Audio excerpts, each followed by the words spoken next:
If you're going through depression right now, I want you to listen to me very carefully. I don't know to what extent you're feeling it, and I'm sure no one could understand except you because you're the one who's experiencing it. But I just want you to know that I see you through that. I see you in your journey right now. Even if I'm just talking to a camera, I've been in similar places before, and I'm not saying that I can completely understand what you're going through, but I've had my own battles with depression, and I know for me, I hit rock bottom multiple times in my life that led to self-harm, me having to go on medication, and I still go to therapy regularly. There are solutions for you. And your life matters, as cliche as that sounds. You are here for a reason. You think out of all the sperm and all the freaking whatever,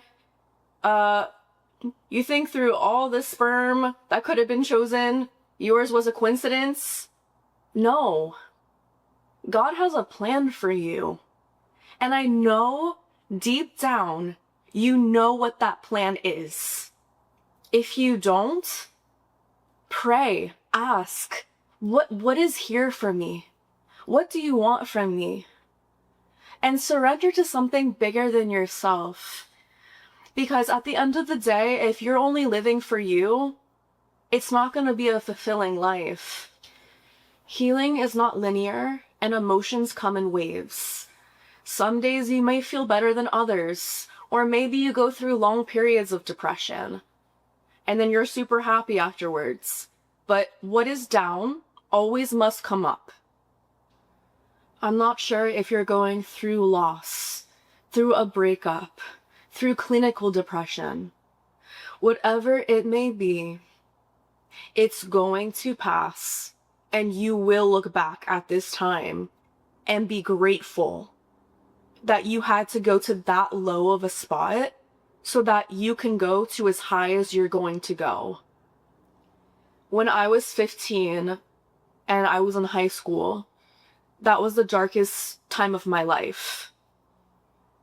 At the time, I was admitted to a performing arts school for theater, and acting was my life. I absolutely loved acting, and part of me felt like I didn't deserve to be happy.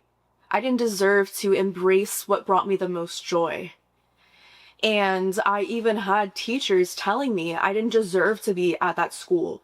I suffered from very high anxiety, and I went to a cutthroat high school. I only went one semester because of how cutthroat it was. And I was in a musical theater class, and the teacher had all the students get up in front of the class and sing a song. And when I tried to sing The Lamest Place in the World from 13 the musical, I froze and nothing was coming out. I felt so much anxiety, and typically I don't when there's so many people looking at me. But, you know, the teacher was a pretty woman and whatever and had all this credibility, and I was like 15, and I was shook at the fact that maybe I'm not good enough. And he yelled at me and told me to sit down because I didn't deserve to be there. And I worked my ass off to get into that school. It was a very competitive school to get into.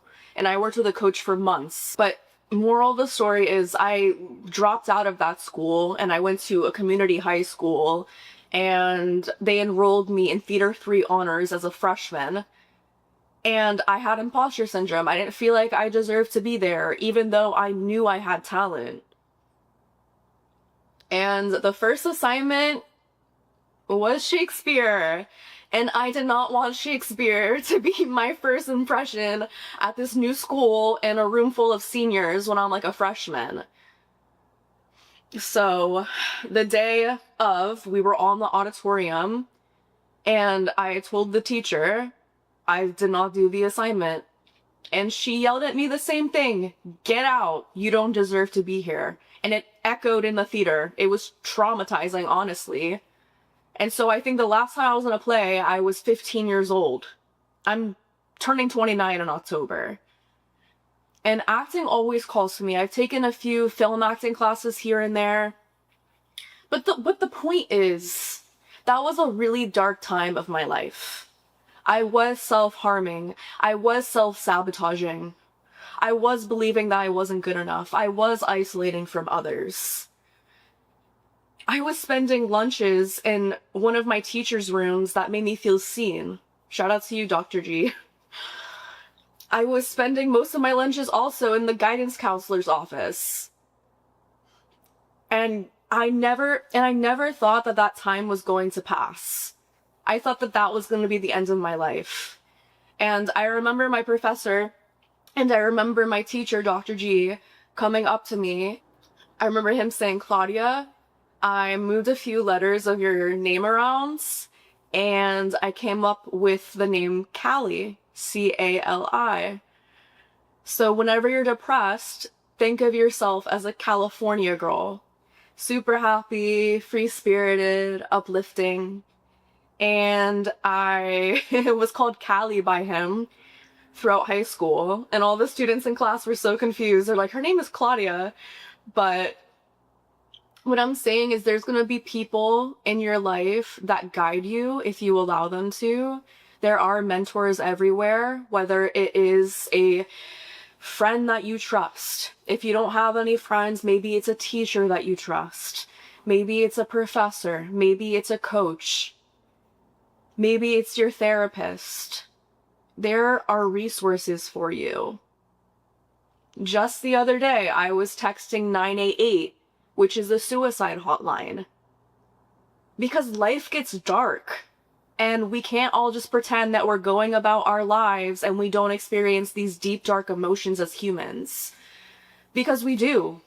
And most of us just go to school or we go to the workplace and everyone has their own journey they're going through and no one talks about it. But I see you because I've been there in my own way.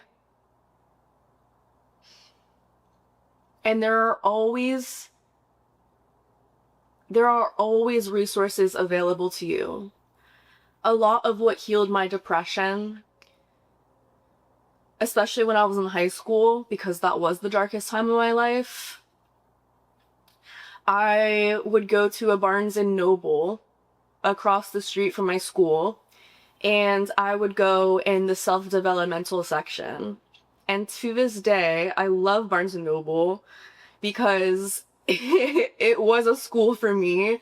I would read all of these books about the law of attraction or self-help books. The body keeps the score to understand trauma that is held within the body. And I would just sit there, whether I was skipping school to go, it didn't matter because I was fighting for my life. So I exercised all the options that I could, and I started teaching myself ways to be happy, ways to cope with my emotions that people had tried to teach me. Maybe they didn't, because we don't learn emotional regulation. But I took my life into my own hands, and I took responsibility for it.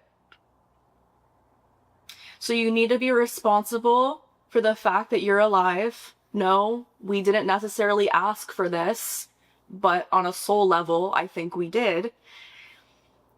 But just remember that your life is yours to create. You are not limited to the label of depression, and you will overcome this. You are not identified by your depression. It's just a season. It's something you're going through. Maybe it's clinical, but you must find ways to cope with it because your life is passing. We're getting older every day. And I know that there's things that you want to do with your life. And maybe you're just so down that you don't feel motivated to do anything and you want to sleep all day. And yeah, we have days like that. But try to challenge yourself just to get out of bed in the morning, brush your hair, brush your teeth. Just do the basics and be proud of yourself for taking those small steps in the right direction. You're so strong. I see you. If you're watching this video, again, you are here for a reason.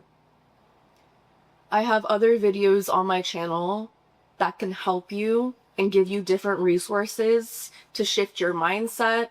I'll link some mental health resources down below. And just remember, you're not alone through this. I know it feels like it's the end of the world, but there's also other people who are experiencing depression. Depression is like a worldwide phenomenon.